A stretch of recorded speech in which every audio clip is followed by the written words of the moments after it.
Live, Laugh, Larceny discusses true petty crimes that may be disturbing to some. Or could be easy listening to all you psychopaths out there. All stories are based on actual events, but details may vary. Listener discretion is not advised.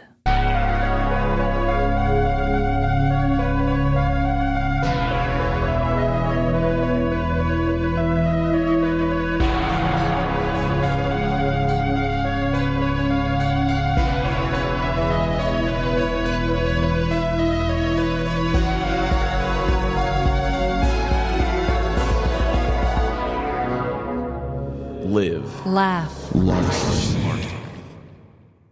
Welcome to Live, Laugh, Larceny. Drinking decaf simply as a cry for help. This is Trevin. And I'm Amanda. Oh my goodness. The last time I drank decaf, well, I guess I did drink decaf tea when I was pregnant, but... I had decaf this morning. Did you? Yeah, some of the different workout things I've been trying have caffeine in them. So I don't want to overdo it because I can get a bit sensitive to it, or I can be up all night and not be able to fall asleep. So when I'm drinking coffee in my leisure, it's decaf. You smarty pants. Well, Trevin, what is your dreadful dilemma this week? So I have a dreadful dilemma that took place at work. Oh, And it's not a loud salesman and anything else. It's a little something different. I may have gotten in trouble. oh yes. You briefly mentioned this to me, but you never told me what exactly happened because you were saving it for the show, I assume. Yes. Oh, God. Tell us all what happened. So sometimes when I'm at work, I may double dip and do a little bit of podcast stuff. Usually I will listen to episodes and sound test them through my headphones, and I'll keep a little Word document to the side where I'm just like, oh, Amanda, breath sound here, or need to turn up the sounds on the punch here, or something like that. Yeah. I may have gotten a little too big for my britches and kind of forgot. I just thought, nothing's ever happened yet, so everything's probably fine. Oh, God. So I've been wanting to do more with our blogs for our website. Yeah. People will transcribe episodes, and then you can put the whole transcription. It helps people who have hearing disabilities read it, but it also helps for Googling podcast episodes. You can find keywords and find your episodes better. Okay. I'm also a cheap bastard, so I don't want to pay for it. So I found a site that does it, and it's not great. We used to do transcription with our old host. When it would say seriously sinister with the effects, it would always read it wrong and say seriously Chester. Seriously, Chester? I'd have to look at it on my computer, but this one, it's live, laugh, couple jumble of letters, and it says Marty. Oh my God. I thought, okay, this is something where it's just a typing kind of job, so I shouldn't waste my precious time at home where I can do editing and stuff. I'll just take this to work with me. Yeah. And I will fix the issues and send it back, and then we'll put as the blog post. Okay, I was not thinking at all. So I just emailed it to myself. And I was like, on my spare time at work, because I have an hour-long lunch that I don't use, I'll just fix it. Yeah. Well, we had an ad for a serious murder show on there. And it happened to be episode 92, the one where I talked about the BMW flamethrower. Okay. So in it, I had said that at the time, South Africa had a record number of rapes and murders. Oh, shit. So I got super flagged. And it's just like, this guy's talking about murder. This guy's talking about this. And so... So it's like your internal security department at work? Yeah. Oh, my God, Trevin! So I got this big IT email that was just like, this is a warning, but you should not be doing this for illegal or personal reasons. If this continues, you could wind up in court and stuff like that.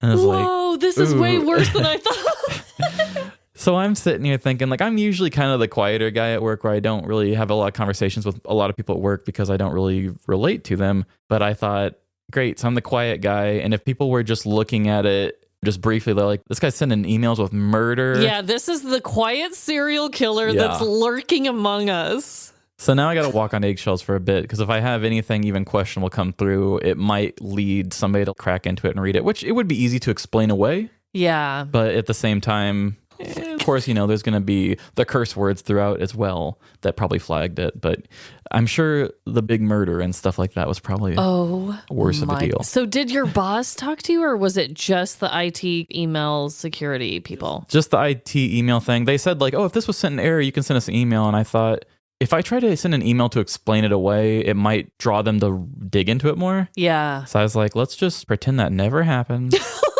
And we won't draw attention to it. Oh my God. Wow. And was the email personally directed towards you, or was it kind of copy and paste, like stop doing bad things? Copy and paste. Okay. Then I probably would have wanted to brush it under the rug too. Like if it was more personal, like, hey, Trevin, we see that you mentioned these words in here. What the F is going on? Then I would feel the need to explain myself. Yeah, I'm sure my web profile just has a nice black mark on it. Yeah. Yep. And then one more, and they'll probably just dig up everything I've ever said through their system and be like, wrong. Oh my God. Wow. I was clenching every muscle in my body when you were telling me that. I was feeling so nervous for you. Oh my God. Yeah, well, I messed up. You know what? I'm sure you learned your lesson, but wow, that would scare the shit out of me. Yes. So I also have a dreadful dilemma this week. Yes, it is going to start off as a very dreadful thing that has happened, but we're not all doomed here. This is not the ending of the episode. But I do want to follow it up with some really, really positive things that have been happening too. Just because I feel like if I'm going to get really philosophical and deep here, positivity can always outweigh the negativity, right? It should. It should anyway, damn it. So we did get another 1-star review recently on Apple Podcasts. And, these are so few and far between, right? And we're not going to give every single one a spotlight.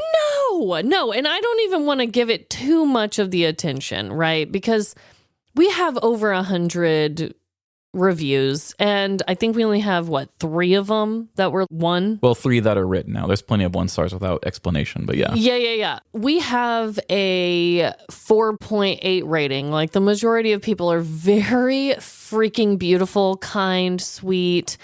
But we did recently have a review where I was called the cackling female host, and I was called an abomination. An abomination to the ears. I'm an abomination to the ears, and... Don't listen with headphones. Yes, and she said she would give it 0 stars if she could. It was really something to be seen, honestly. It was.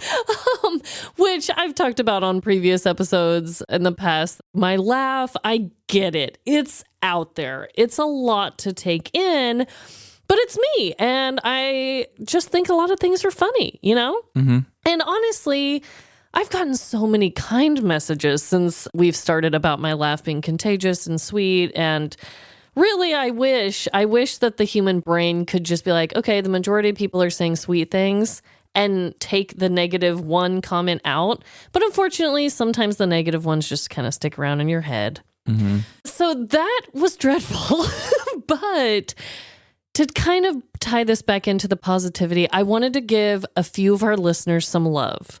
And I really wanted everyone out there listening to know just how much the sweet messages mean to both Trevin and I, whether it is a review or a DM. So I have a few that I wanted to share real quick before we get started today. We have a fairly new listener, and she goes by Kitty Bear online. Mm-hmm. And I just have to give her a shout out, okay, for a moment here. She has been, like I said, one of our new listeners that has been binging us. And I mentioned this a few weeks back about how there was a listener who has been binging us and commenting on old posts and kind of helping us walk through memory lane. Yes, Kitty Bear, I was talking about you. I didn't say your name at the time, but I'm giving you your spotlight right here and now. Yes, you deserve your due. You do. Also, we have this thing where when we receive reviews from Canada, sometimes we can't always see them, but Trevin found a way that we can now. And we saw that she left us this amazing 5-star review, so I just wanted to share it with everyone. The subject line is, I resurrected my ancient unused Apple account for this. Thank you, Kitty Bear. So she says, Welcome to your new parasocial relationship. I'm only slightly kidding. Live Laugh Larceny is fun and easy listening. Amanda and Trevin are funny, have good chemistry, and there are always good laughs. After a while, you start to feel like you're spending a night in listening your friends tell stories. Lighthearted true crime for when you want that true crime kick, without the nightmares and living in constant fear. The podcast is extremely bingeable. I started a few weeks ago and I'm almost caught up. Soon I'll be listening to one episode a week like all the other normies, and that makes me sad. Anyway, the hosts are very active on social media, and they always take time to reply, even when I am commenting on a post from a year ago. And I think that involvement with their community is so great. So rare, too. So come make some new friends and commit some petty crimes. Oh, and if you like butts, I have to say you'll be happy to know they're mentioned almost weekly, and that is something I can get behind. Wink. Keep up the good work. You have a fan in Canada for life. One of the longest reviews, but I know. But I love it. And then also the ending of the butts thing. Like, That's you so are true. our kind of people through and through. So I just wanted to shout out that review. Another special, dear listener that we have talked about countless times on our show, Vitamin Steve. We have not talked about this, and I have to. So Steve has been with us almost from the very beginning. He is another listener from Canada. He actually was the one who sent us all the Canadian goodies that we enjoyed, like the chips and the chocolate and everything we don't have here. And honestly, too, Trevin, I remember one of the first times him and I shared a DM on Instagram. I was at my cousin's bachelor party that I hosted.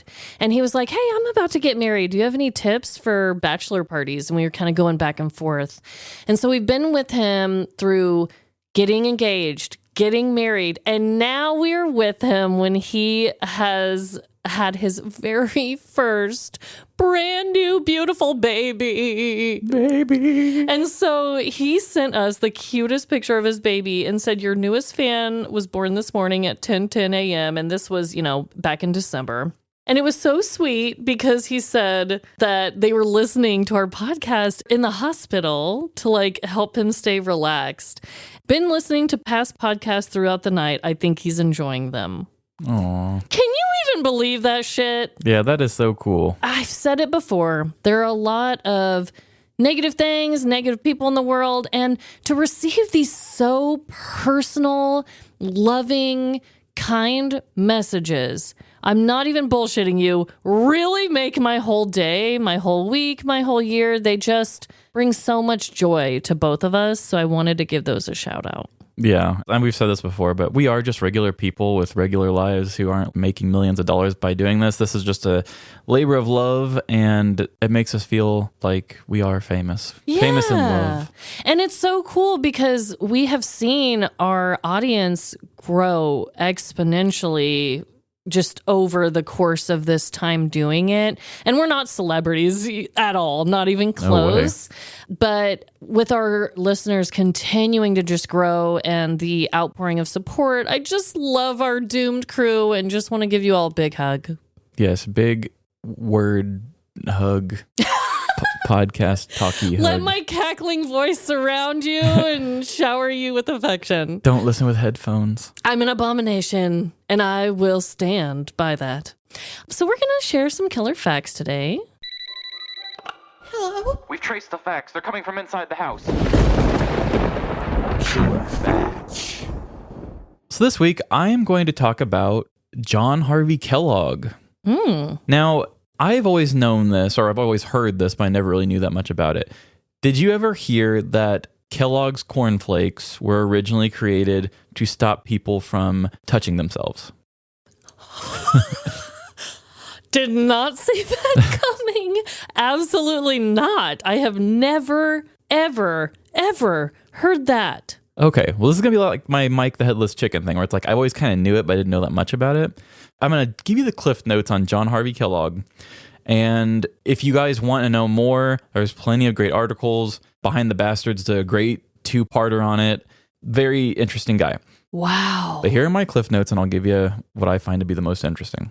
John Harvey Kellogg was a devout religious man. He was raised in a religion called the Seventh-day Adventists. I've heard of that. So they were very against alcohol and sex. The group believed that Christ was coming and the world would be ending soon. So like his parents didn't have any of them get education because they were like, well, Jesus is coming to end the world, so who cares if you can read? Wow. Bold choice. Yeah, he took it upon himself to educate himself anyway. He ended up getting a medical degree in 1875, and he had a very holistic approach, which came from his religious beliefs as well. He preached vegetarianism, strict no alcohol lifestyle, and abstinence. They said he didn't even consummate his own marriage. Wow. Yes. He shared that, huh? Yeah. Okay. And his wife always seemed unhappy. Okay, I made that up. And his wife had resting bitch face constantly. Drinking or having sex was considered, quote, self-pollution. Yes. I've never heard of that term before. It didn't stick.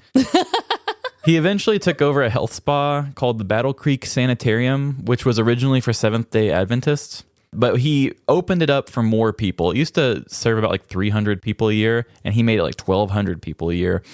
And it ended up being kind of a big fad. This is the late 1800s or early 1900s, and Oprah would have had him on her show and said something like, this guy's got a new way of living.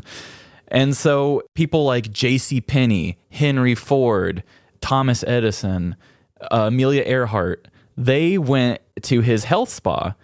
And it was basically a health spa where you would take a lot of baths. Like sometimes you would take like 24-hour baths and stuff because you're supposed to soak in whatever and it cleans out. It's holistic type stuff. That's too long. You would get multiple daily enemas. Oh, no. And he would kind of force you to poop a lot. And he was also one of the first people to be big on probiotics. He would make you eat a certain amount of yogurt a day. And sometimes even yogurt enemas. That is just... Okay. So he would keep track of your habits too. Make sure you're not having sex. Make sure you're not drinking. So you're at this weird spa, which some of it sounds nice, but being forced to take big baths and have yogurt shoved up your ass is weird too. And you're telling me sweet Amelia Earhart was part of this? Yes. He also had this machine there. This might be a long segment, but that's okay. I think this one's fun. He had this weird machine that was like a toilet that you would sit on, and then it was made to shake and vibrate really hard. And it was basically made to literally shake the shit out of you. Okay. They said that he would always have a enema before lunch and dinner. So he would be giving people yogurt enemas and big water enemas and then shaking the shit out of them because he felt, because at the time he said that indigestion was the biggest thing wrong with America these days. So he was basically just cleaning you out, which he was kind of on the right thing with yogurt and probiotics. Keyword being kinda. Yeah. Kinda. So basically this dude was just obsessed with saying, don't hump, but make a lot of poop. Which if you're busy pooping, you probably aren't going to anyway. My God. So he stated that people who masturbated would have specific traits that should be stopped. Liking spicy foods was a sign of a masturbator. Having round shoulders and, quote, boldness were signs. I guess just having a bold personality, I don't know. That just makes me seem like there was a more type A personality guy that he was really jealous of, and he was just like, oh, I know what you do. He's like, okay, Greg, with your spicy food and round shoulders. Yeah. This is a little dark. As a doctor would tell people, you need to make sure your kids don't do this. And so he did some weird stuff. He had tons of tactics for where parents would control their children to have them stop polluting their bodies. He would have the parents tie their hands to the bedposts before bed. He would have teenage boys circumcised or even go as far as having boys' foreskins sewn shut to prevent erections. What? And for females, they would pour acid on the ladies' love buttons Oh my God. to prevent sensations. Okay, this guy's the devil. To prevent the sexual urges, he also believed that it was important for people to eat a very bland diet. Okay. This guy is the worst fucker I have ever heard of in my life. Yeah, he's nutty. So he believed that you should eat a bland diet. And basically the reason why is he says if you have too much spice in your life, you might want to spice other things up, basically. And it sounds like a joke, but that really is what he was saying. If you keep your life really bland, you won't get horny. He would preach that you should eat foods without flavor, without sugar, without spice. So that's where his fascination with breakfast came in. Yeah. So at the time, breakfast foods were very meat-centric. Yeah. And he was like, okay, so you should be a vegetarian. But back then, there was porridge and stuff. And apparently it took a really long time to prepare the porridge. And so he was like, we need to fix breakfast. We need something quicker. And he was like, I also like it when people poop a lot. So then he started like mashing grains down and toasting them. And that's where he came up with the corn flakes or like bran flakes and stuff like that. So if you went to this health spa, you would have a delicious morning dose of cornflakes. Oh my God. That was the fancy rich person thing. You would go to this fancy health spa and your fancy breakfast was cornflakes. It was easy because you could box it up. You could serve it really quick. It was a way to have a vegetarian breakfast. So along with his brother, William Keith Kellogg, they came up with the idea of cornflakes, and it was very convenient. It was believed to have helped people poop as well. Oh my God. But his brother, William, was like, why are we just serving these rich people that come in here? It's an easy breakfast food. I see a money-making venture here. Mm-hmm. So William Keith, they started making the Kellogg cereal company and started, because you can serve it in a box. So he started shipping it out. This is killing me. This guy is the reason we have Kellogg cereal. Yes. Oh, Trevin, my life is ruined. But William Keith, the brother, said not only should fancy people at this health spa get it, regular people should get it, and we should make this stuff taste good because it's bland as hell. So William Keith started putting them in the oven with sugar on them. Oh, God forbid. And John Harvey did not like that one bit. He was like, that's the devil. The sugar will make people want to fornicate. And it's also not good for people. So they went through like this huge legal battle. I'm not going to get into that. It's kind of interesting. But he was basically kind of saying like, you're slandering my name. You can't put the name Kellogg on the box if I don't believe in it, because people might think that Kellogg is me Kellogg and it's you Kellogg, which is so dumb. You can't, trademark a last name. Right. So William ended up winning, and then he built a cereal empire off of it. And he was actually the first person to ever put mascots for cereal on boxes. Oh. And then he put sugar on it, and it took the world by storm. Ever since that took place, John Harvey was like, I'm going to continue circumcising children and making people poop, but I'm never going to speak to you again, because what you've done is you basically spread accessible sin across the world. So they never actually made up with one another. And John Harvey lived till he was like 91, which is nuts for back then. Wow. So maybe the no sex thing really did work for him. So was the brother not a piece of shit then? The one that added sugar? He was raised in the same family, but I think he eventually got to a point where he was more worldly. Wow. I'm sure he was probably just like, even if I do believe this, I don't care, because profits, brother. Like, you know how much millions of dollars he probably made back in 1910 with the first cereal? Frosted Flakes are so good. Yeah. And now I'm thinking of this. Well, okay, but I guess the sugar-loving brother won. Wow, this is just something. Yeah. If there's anybody that you know that loves like unsweetened bran flakes and corn flakes like that, and you really want to have the argument, hey, you have terrible taste, that shit's bland as hell, it literally was invented to be bland as hell. Whoa. I know who's masturbating out there. Mm-hmm. You spicy loving, round shoulder, bold ass bitches. I'm with you. I am all of those things. How can you not have round shoulders, for God's sake? I don't even know. That was a killer fact, Trevin. Through and through. Thank you. I also have one. I read a great article, and I wanted to give them a shout out. First, because they're a source of mine that I used. And second of all, you were talking about blogs earlier, Trevin. Mm-hmm. This is a pest control company that wrote this blog, and it really did get me on their site. So props to them. It's smart. It's good marketing. So the article was from rovepestcontrol.com. Shout out. I see you hustling out there. Did you know, Trevin, that ants have their own graveyards? No. Well, this is a fact for you. So ant colonies do, in fact, have their own graveyards. After an ant dies, that is a part of their colony, they start to emit this acid, and it's called oleic acid, O-L-E-I-C. The dead ants emit it? Dead ants do, yes. The rest of the ants smell this acid that they emit after they die, and they immediately carry their fallen to a graveyard of sorts. There have been a lot of scientists that have done studies on this, and what is so fascinating about this whole thing is that from everything they've determined, them carrying their ants and putting them in this graveyard is less about mourning, respect, the things that we do. Is it get them out of the way for efficiency? It's more about keeping their colonies safe from disease, really. Oh, okay. So it's more of just like, we have to protect our colony. Your dead oleic acid emitting ant body needs to GTFO. Your acid ass.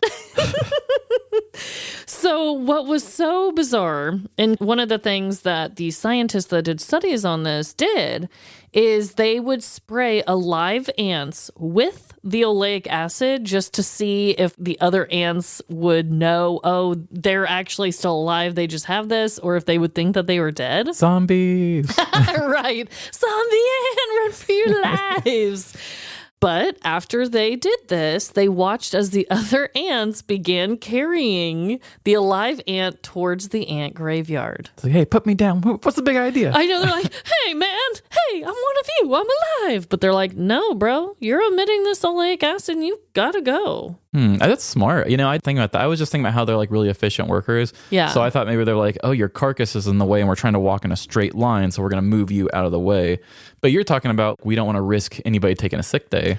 Right. So, I mean, kind of efficiency. Kind of the same yeah. thing. Same thing. Yeah, they're like, we have lots of work to do here, and we cannot risk everyone becoming ill because of your death. So, bye. Wow, that's so smart. Yeah, so ants are very fascinating little creatures, and when I saw that fact, I knew it was for our show. Yeah, they didn't have that in A Bug's Life. You know, and I was actually going to say, me personally, I love the Bug's Life movie 10,000 times more than the Ants movie. But apparently the Ants movie has a higher rating on Rotten Tomatoes, like a significantly higher. Without getting too deep in the weeds here, it's more mature and it has like more themes about people in power and like the power struggle between the upper class and the lower class. It has a lot more of that kind of adult thematic stuff where Bug's Life is just a little more fun. Yeah, I know I've watched Ants, but I don't remember it at all. Mm-hmm. So I wanted to share that ant graveyard fact with you all. That is lovely. So are we on to stories, Trevin? We are on to stories.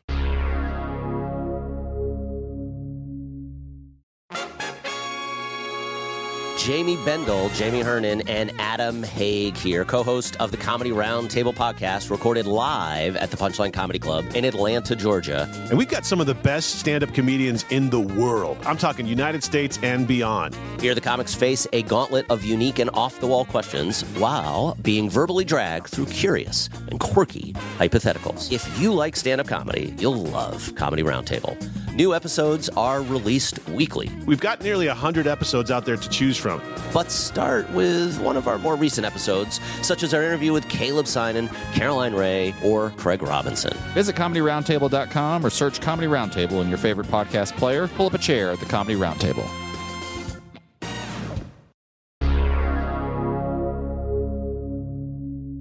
We are on to stories, and I have one that I think is very petty, and it might just tie back to something I've talked about in this episode already, and we'll just see if you can figure out what it is. Okay. I want to keep this one completely a surprise, so here we go. Who listening right now hates their job? The constant struggle of getting up and going to a place that you would never choose to go, knowing that you really don't have a choice. It sucks. Work sucks. Unless you're new here, you may know that I don't like going to work. I mean, I maybe make it 2 episodes without adding a short little rant about capitalism in one of my stories, but it never lasts. I hate money because I don't have any. I write my stories in the morning, on the weekends. When I sit down to make these, one of my first thoughts is, better get this done, since I only have 26 more hours until I have to go to work. It's always on the forefront of my mind. But instead of me doing what I normally do, let me zoom in and talk about the job specifically. As much as work sucks in general, how about those jobs that we really, really hate? In most cases, people's least favorite jobs are in customer service. Nothing really shows you the ugly side of humanity, quite like seeing a full-grown adult walk in and throw a fit because they feel they were treated unfairly in some way. I'll just go someplace that does accept Monopoly money. One of my favorite examples of this was back when I worked in a small town convenience store. The town was awkwardly placed. No major highways went to it, and it just wasn't convenient for the people of the town to drive to the closest major city. Because of this, the wealthy family that owned the convenience store took full advantage. They refused to sign contracts with major beer vendors, allowing them to get discounts on their goods. Instead, they basically bought their beer at full price and then cranked the price up on their customers in order to make larger profits. All of the gruff farmer types would come in and cuss us out for supporting the family's highway robbery. Some bitch. But anytime they saw any member of that family in the store, they were quick to try and be their best friend. I love your gold watch, Mr. Moneybags.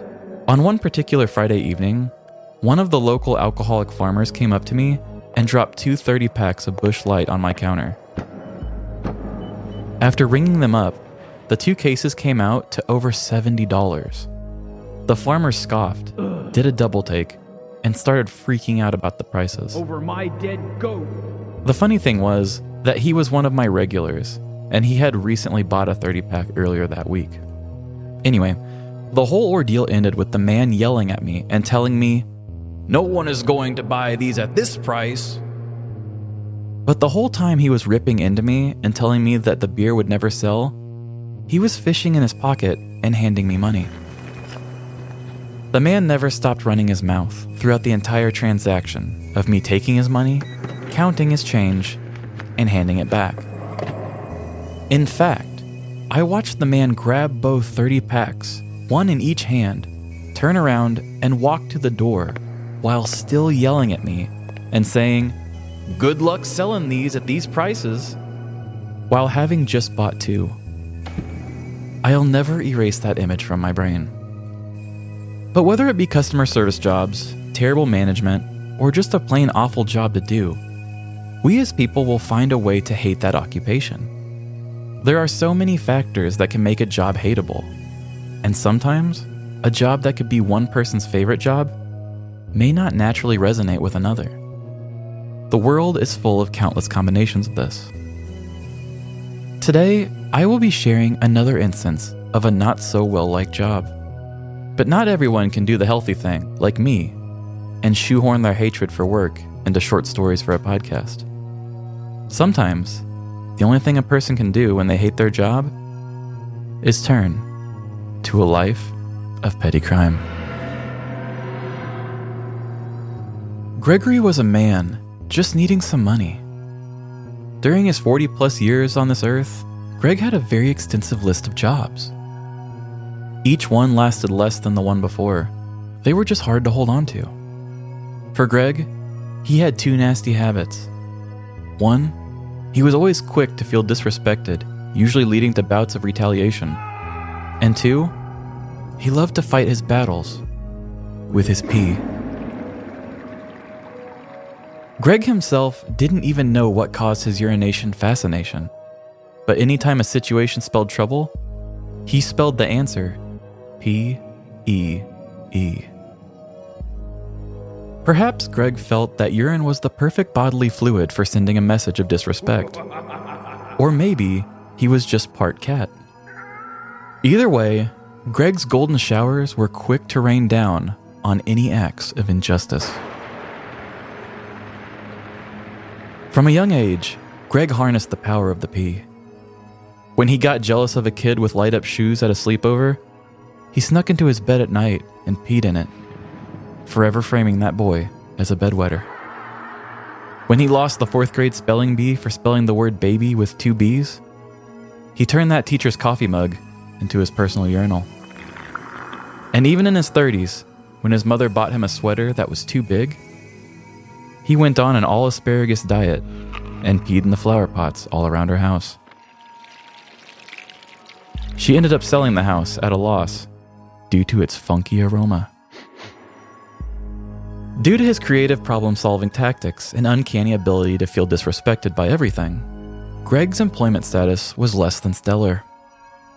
It already felt like he was starting a new job every month, so he decided to bite the bullet and join a temp agency. In a lot of ways, this felt like the smartest decision he could make.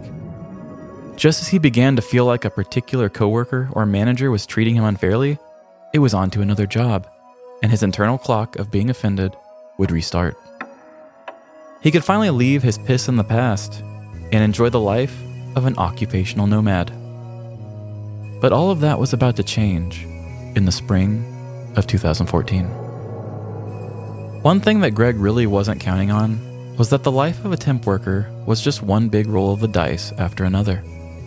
One week could be a nice, chill office environment, and the next, you could find yourself emptying porta potty tanks after a jam band concert festival. Those hippies sure work up a stink.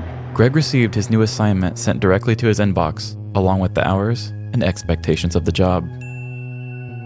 Due to a labor strike going on at the local Memphis Kellogg's plant, the cereal manufacturer had put in a big order for temp workers to fill vacant spots.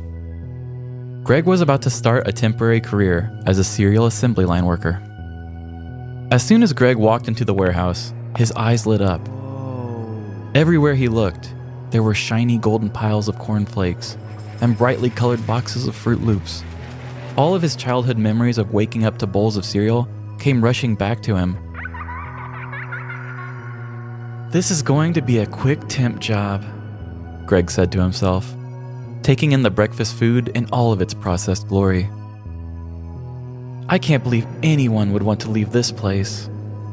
As Greg continued to walk around and discover other cereals in the warehouse, he heard a voice call from across the building. Temp workers, assemble! The disembodied voice echoed off the walls. Greg noticed people running from all different directions and lining up for a man who carried himself in a very powerful way. Not wanting to miss out, he also ran to get in line. Welcome to the Memphis plant of Kellogg's, the most prestigious cereal brand known to man, the man said, addressing the crowd. My name's Kevin, but I am your superior, so you may refer to me as Special K. You all were called here today because our original workers weren't tough enough to carry on the legacy of the great W.K. Kellogg. Special K slowly started walking down the line of workers, looking them up and down. Looks like the temp agency failed us at this go-around. I asked for workers that were just right for the job, but all I see standing before me is a bunch of soggy mini-wheats. The man quickly stopped in front of Greg and began to yell, What's your name, maggot? Greg stammered and muttered out a weak response. My name's Greg. Well, hi, Greg, Special K said in a condescending tone. Do you know what Tony the Tiger would say about you if he were here today? He would take one quick look at you and he would say, You're not great. Just as Greg felt a single tear escape out of his right eye, he couldn't help but hear some chuckles coming from his right. What the hell? Special K said to himself as he rushed back down the line to confront the giggler. What's so funny? He asked to the laughing man. It's just the cereal puns, man. I don't take this seriously at all, the temp worker down the line said. You think this is a joke? Special K asked while leaning towards the worker.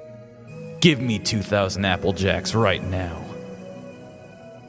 Greg watched as the worker attempted to do some weird form of jumping jacks while pantomiming apple picking, until he eventually dropped to the ground sobbing. You think cereal's a joke now? Special K yelled. Let this be a lesson to any of you that thinks cereal's a joke. Now go clean the Cocoa Krispies out of your panties and get the fuck out of my warehouse. The crying man stumbled to his feet and ran out of sight, wailing. From that moment on, the magic of the cereal was lost to Greg.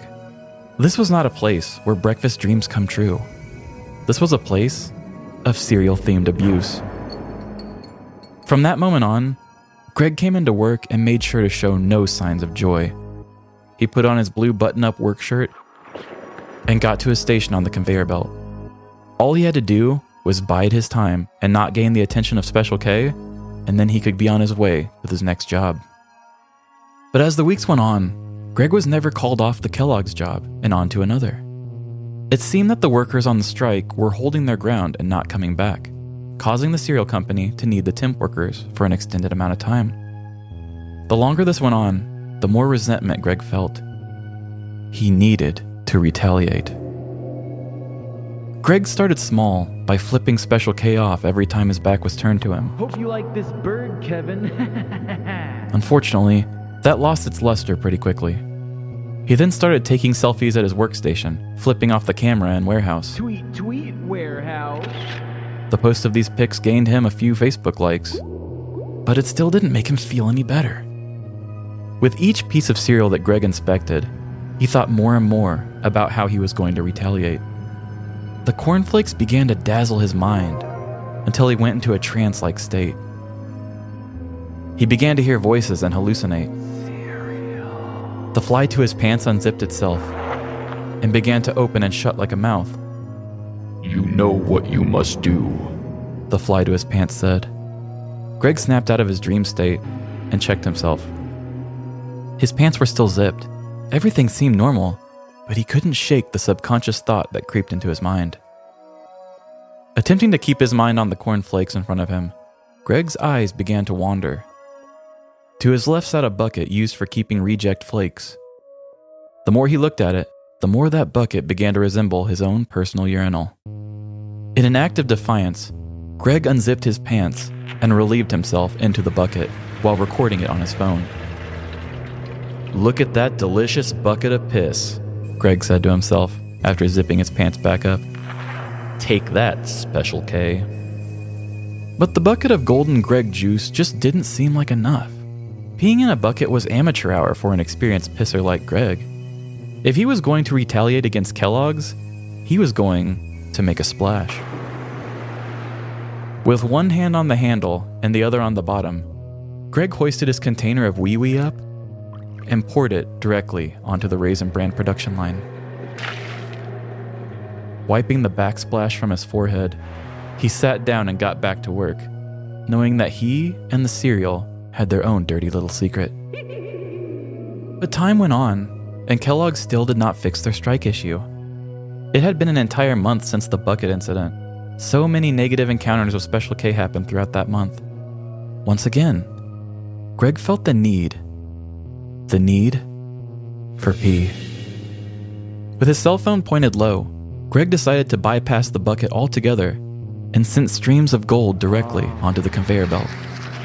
Puddles and splashes went everywhere as he continued to pan the camera around to show the warehouse and also check if anyone was coming. After he had properly relieved himself, That was a great piss. it was back to business as usual. Sometime later, Greg was approached by the temp agency with news that Kellogg's had settled their workers' strike issues and he was no longer needed at the warehouse. He took his cereal experience and started a new temp job somewhere else.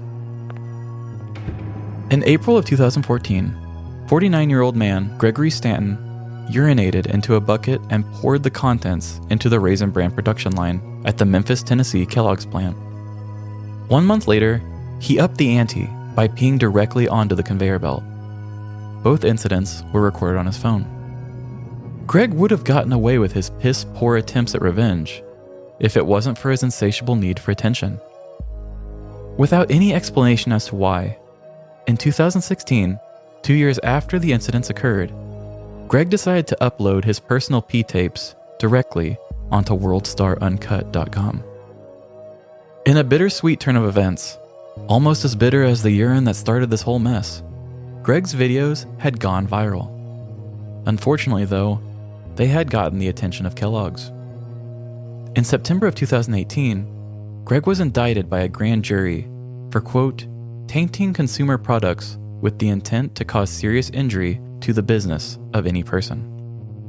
He was sentenced to 10 months of prison while being forced to pay $10,000 in restitution.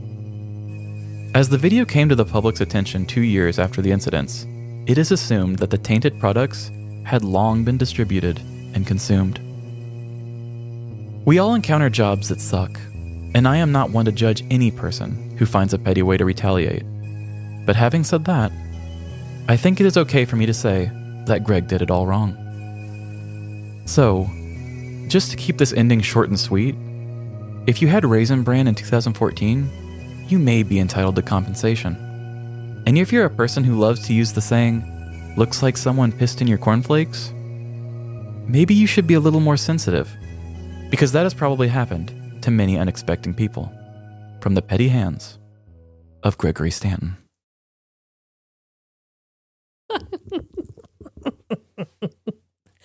You had me rolling over here multiple times. Where to even freaking begin? That is freaking disturbing.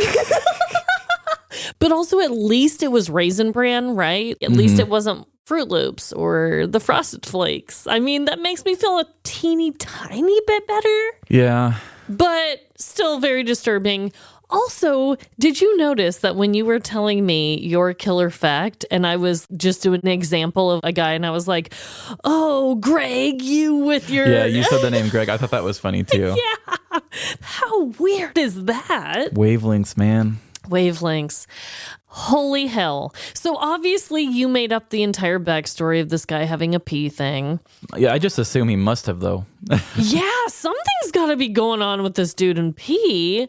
And also, kind of like you said, how is this really getting back at the company? I mean, it kind of, I guess, did eventually, because people are probably questioning if they want to eat their products anymore, I would imagine, after that came out. But he didn't even do anything with it for 2 years. Yeah, that's the thing. Because there were pictures of him online, like, flipping off his camera. And I don't know if Special K existed. I love the idea of a job where there's a manager that takes his job way too seriously. And so I made that whole thing up. But he did hate the place. He worked there longer than he meant to just because of the strike. And then he pissed on the Raisin Bran. So I don't know if he had a pee thing. I just can't help but assume. And like I said, we always kind of make up people's backstories and motivations. Yeah. But I can't help but feel like this guy has some sort of a thing with pee. Yeah. And I don't know if his goal was that maybe somebody would get sick off of it and then they would look into a batch and find a tainted batch and then it would hurt Kellogg's, or what. Because if I was going to do something, I would have peed on my boss or something. Right. And so I don't really know what his main thing was. But for 2 years to pass by, I don't know if he thought that was a statute of limitations thing where he was like, oh, I'm going to make Kellogg's look bad. I mean, to put it on World Star, that just tells me he wanted some sort of attention to be a funny guy. And was he anonymous when he posted it? I mean, clearly they linked him to it. Yeah, I don't think he was. Wow, Gregory. I mean, I loved in the story how you made his zipper talking to him in his mind. Yeah. Too. That was a funny little touch. But yeah, you do hear that phrase though, like somebody peed in your cornflakes. Somebody pissed in your cereal. Yeah. Oh my God. I'm sure that saying is older than his act, but still, it's kind of funny they did that. I don't know. I don't know why this petty crime story has really shaken me to my core so much. But the fact that anything can just happen to our cereal, that really bothers me. Any of our processed goods, really. Yeah. But yeah, it's crazy to think that like it has a dirty ending to it. There, it's like, yeah, the bad guy was caught, but like the act happened and somebody did eat that pissy cereal. Ate that. I mean, it was probably baked in, and so it probably just had a funny flavor. But it probably wasn't like dripping wet, you know, when people open up the box, because that stuff gets baked. But still, oh God. So it's one of those stories where you, the listener, could be one of our victims and not even know it. I not even know it. I know. I love how you were like, if you've had Raisin Bran in 2014, was it? Yep. Oh my God. Oh, that is just devastating. I guess at least urine is somewhat sterile, right? Like, yeah, but Greg's a dirty old dude. Still, he is a dirty man. Dirty dog. I don't trust it. I don't trust it one bit. So really, you said he went to jail for 10 months? 10 months and then paid $10,000 in restitution. Listen, 10 grand is not a small amount of money. Not for me. Not for me at all. But to do something that gross, 10 months in prison and 10 grand, I mean, I feel like it could have been a lot worse for him. Yeah, I know. It makes me wonder if the 2-year difference did play a part in it. Because, like, if, let's say, a work camera caught him doing it and they brought it to the authorities and they're like, hey, we stopped production right here. Yeah. Because then at that point, you're losing profits because you have to throw out a whole batch. You sold that whole batch. That's true. So I feel like Kellogg's would have even more of a reason to fight for it because they're like, now we don't make money. But they already made their money on their piss cereal. And also, though, I don't know. I wonder if this video going viral did affect their sales after the fact. It's got to have, right? Maybe, but you didn't know about it. Yeah, that's true. It's probably best for Kellogg to try to tamper that news down a little bit too. Well, we're bringing it to life, baby. Yeah, there's a dude in like a little Kellogg's trench coat, and he's like, if you publish that article, there's going to be some trouble for you. I will pee on you. Holy hell. What a story, Trevin. And as always, beautiful, beautiful writing. Thank you. I had a lot of fun with that one. I could tell. I could genuinely feel the laughter through your writing. So good. I have a story from the news today, and I really don't have a backstory really either. I'm curious to see exactly what you will find to be our connections today. Okay. And let's just jump in. So here we go. When I think of getting a ticket, my mind immediately goes to a specific place. I picture myself speeding down the highway, gripping my steering wheel tightly. I've just dropped my kids off, and I'm jamming to raunchy hip-hop. The AC is blowing through my hair as my heart begins to race. I'm not sure if it's from the excitement of getting to my destination quick, or the iced coffee causing my anxiety to flare up. Regardless, the pounding in my chest begins to sync up with the low bass in the song on the radio. I glance down at my speedometer, and I'm surprised at the high speed. Feels like I'm barely moving on the long stretch of road. But I continue on, speeding. That is until I see the red and blue lights approaching my bumper at an even faster speed. And the sirens blare over my beats. Shit, not another ticket. But maybe that's just me. Not all tickets are bad after all. There are raffle tickets, concert tickets, and even golden tickets up for grabs. How do you make your chocolate, Willie? But alas, because this is a petty crime podcast, this upcoming story deals with one of the most sinister tickets in existence. Parking tickets. Damien Vella had a complicated relationship with rules and authority his whole life.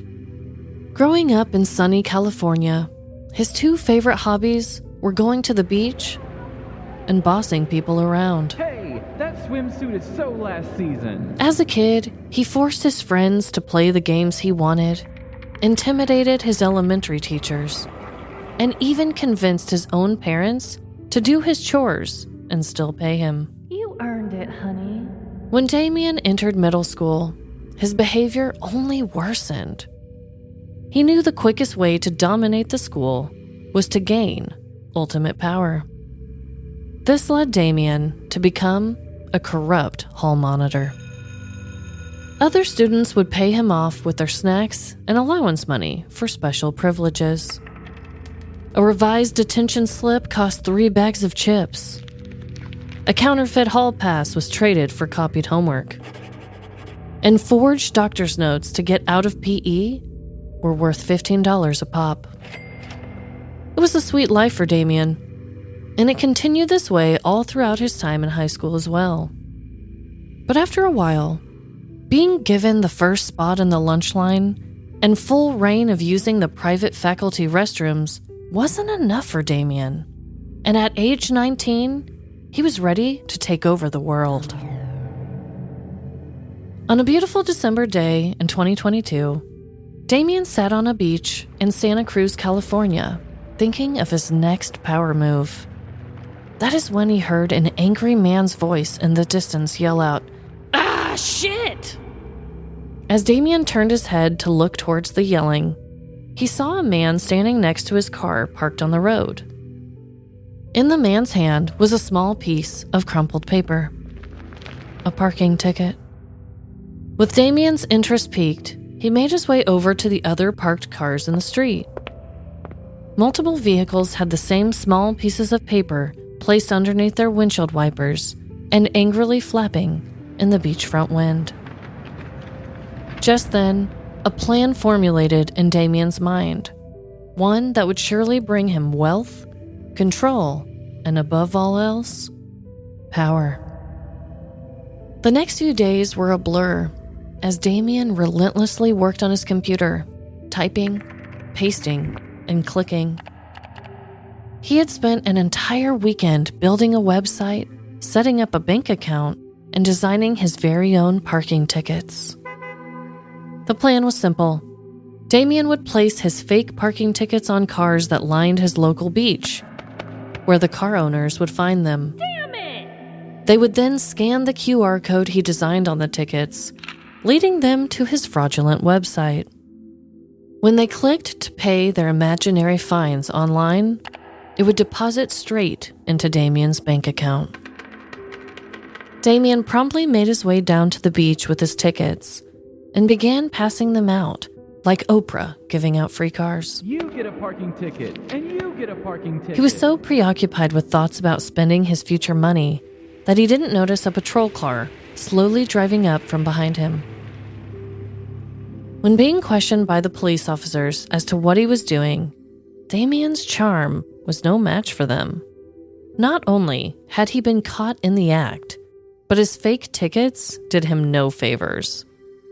Blinded by his own power trip, he failed to see that the ticket design he created was corny as hell.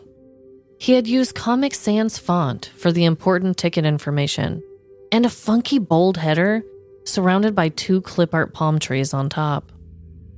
It was not long before police determined that the ticket's QR codes were linked to his website and his bank account. On December 21st, 2022, Damien was charged with the unlawful use of a computer system and attempted fraud. The police report says he admitted to placing the tickets on the cars, but denied receiving any money from them. The Santa Cruz Police Department made a post on their social media accounts warning locals of the scam, along with a photo of a real and fake parking ticket side by side. It is unclear how many vehicles received the fake parking tickets, or how many people actually paid them. Getting a ticket can be a real downer. Knowing that the law is watching your every move and taking your money feels like the worst thing ever. But now we all know that it can in fact get even worse. So put money in the meters, park in the designated areas, and double check those tickets. Or you could end up being scammed by a power-hungry teen with bad design skills. And being a person who came from a designing background / art, it probably just hurts you the most. It really hurts me. It hurts me so bad. Rookie move, Damien.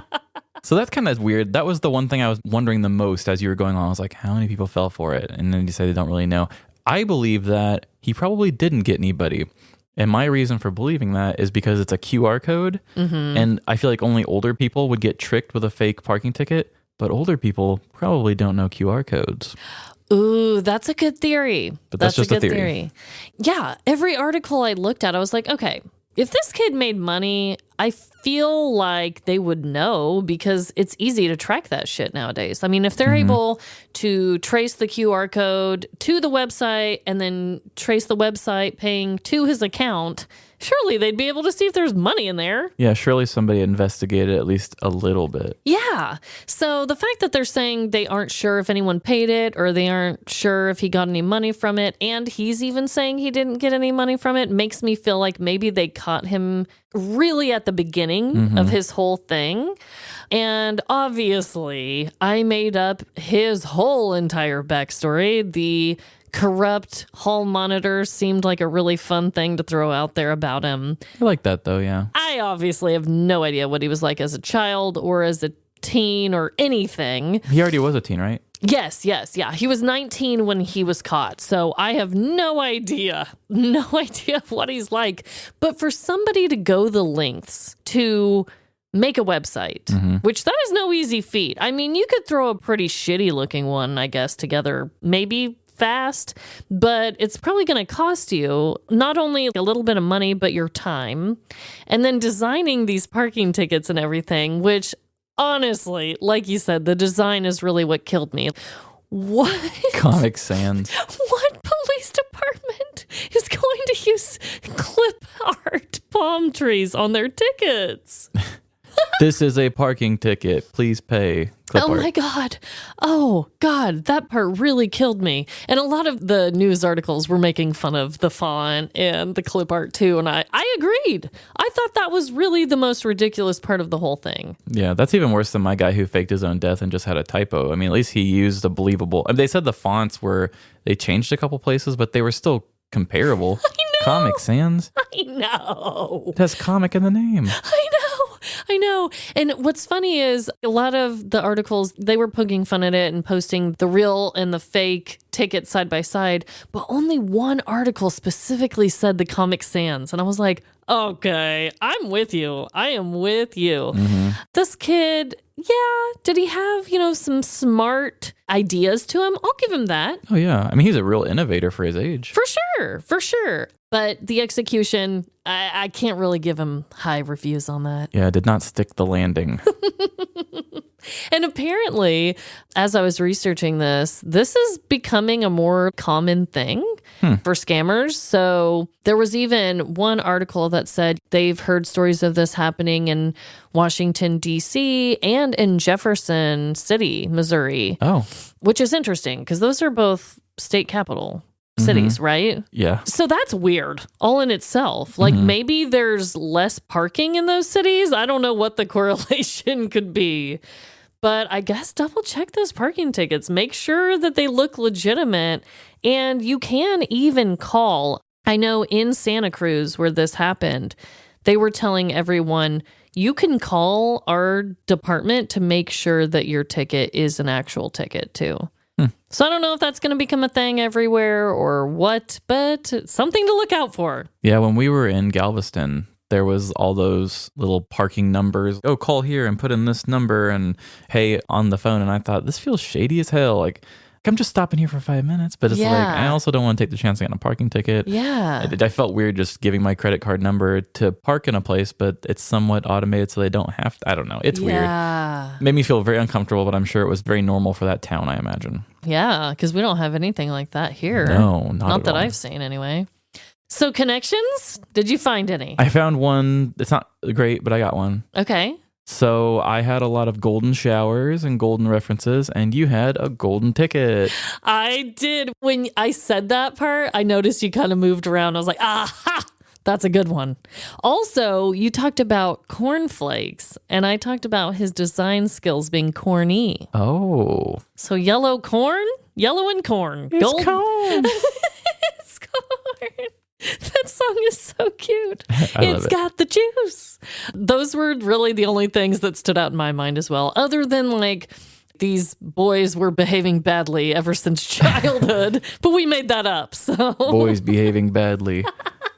Boys gone wild. Boys gone wild. Oh, I love that so much. Back in your face. Anyway, what an episode. I really had such a good time today. This was really fun. I hope everyone enjoyed it too. And just remember, no matter the crime, big or small, in the end, we're all doomed.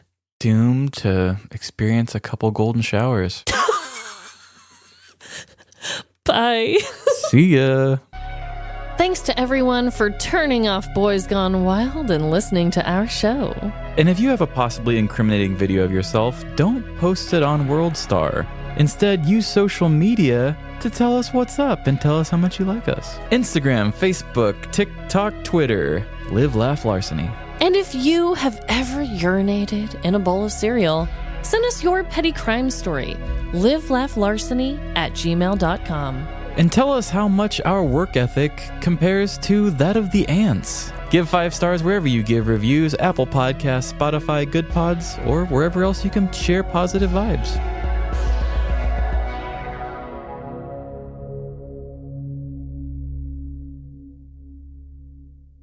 Oh, I'm really breathing heavy today, Trevin. You're really gonna have to. You're gonna have a lot of breath notes for I hope me you're at not work. pregnant again. Oh my God. No, my nose is just a little clogged. Jesus Christ, now I'm paranoid.